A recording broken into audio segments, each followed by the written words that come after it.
प्रशांत कोरटकर याला पोलिसांनी ताब्यात घेतलेलं आहे। कोरटकरला तेलंगणामधनं पोलिसांनी ताब्यात घेतलंय आणि उद्या कोल्हापूर कोर्टात कोरटकरला हजर केलं जाणार आहे। पोलीस अधीक्षक महेंद्र पंडित यांनी या संदर्भातली माहिती दिलेली आहे।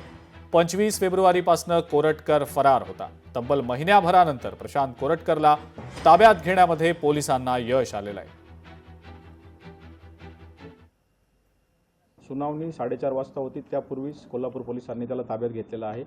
त्यामुळे सदर जो अटकपूर्व जामिनाचा अर्ज आहे तो माननीय न्यायालयाने डिस्पोज ऑफ केलेला आहे। दुपारी 2:45 वाजता स्थानिक पोलीस स्टेशन या ठिकाणी माहिती देऊन कोल्हापूर पोलिसांचं पथक आता या आरोपीला घेऊन कोल्हापूरकडे रवाना झालेलं आहे। साधारण 12-13 तास कोल्हापूरला येण्यासाठी बाय रोड लागतात।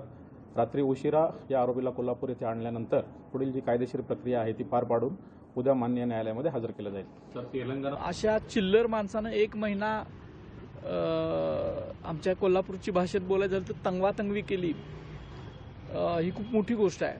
शासकीय यंत्रणेवर दबाव आला आणि पोलीस यंत्रणेनं सुद्धा चांगलं काम केलं।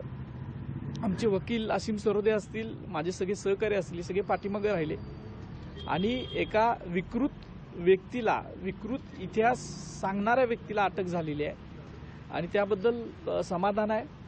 पण इथून पुढे जाऊन जोपर्यंत कायदेशीररित्या अशा व्यक्तीला शिक्षा होत नाही तोपर्यंत हा लढा चालूच राहील। मिरची लागलेली आहे, ते काय गद्दार चोर वगैरे बोलल्यानंतर जी काही तोडफोड झाली आहे तो विषय आपल्या चॅनलवर जोरदार चालू होता।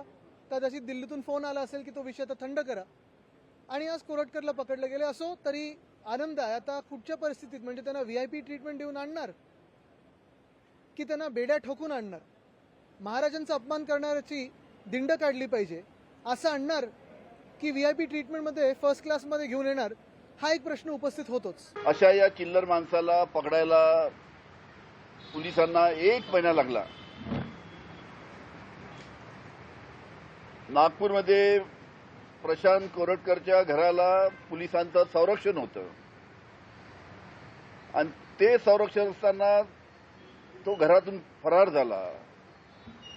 त्याच्यामुळे अनेक प्रश्न निर्माण होतात की याला कोणाच्या संरक्षणाखाली हा फरार झाला। आता प्रशांत कोरटकर याला अटक केली आणि आता त्याच्याकडनं माहिती काढली पाहिजे की त्याला कोणी संरक्षण दिलं। लोकशाही मराठी ऐका, पहा, जागरूक रहा।